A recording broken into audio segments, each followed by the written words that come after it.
পুকুরে মাছ চাষ করার সময় একটি বড় চ্যালেঞ্জ হলো মাছকে শিকারী পাখি যেমন বক, মাছরাঙা, শকুন, ডাহুক ইত্যাদির আক্রমণ থেকে রক্ষা করা। এই সমস্যা সমাধানে পুকুরের উপরে নেট বা জাল দিয়ে ঢেকে দেওয়া একটি কার্যকরী পদ্ধতি। নেট বা জাল পুকুরকে শিকারী পাখি থেকে সুরক্ষা দেয়, এতে পাতা ও ময়লা পড়া রোধ করে, পানির তাপমাত্রা ও ছায়া নিয়ন্ত্রণে সাহায্য করে। পুকুরের উপরে জাল বা নেট দিয়ে ঢেকে দেওয়া মাছ চাষে একটি অত্যন্ত কার্যকরী পদক্ষেপ।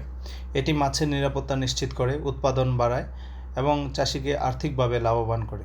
বাজারে বিভিন্ন ম্যাশ সাইজের জাল পাওয়া যায়, তার মধ্যে 8 ইঞ্চি ম্যাশ সাইজ এবং 4 ইঞ্চি ম্যাশ সাইজের জাল সাধারণত বেশি ব্যবহৃত হয়। এছাড়া 1 ইঞ্চি 1.5 ইঞ্চি মাপেরও জাল আছে।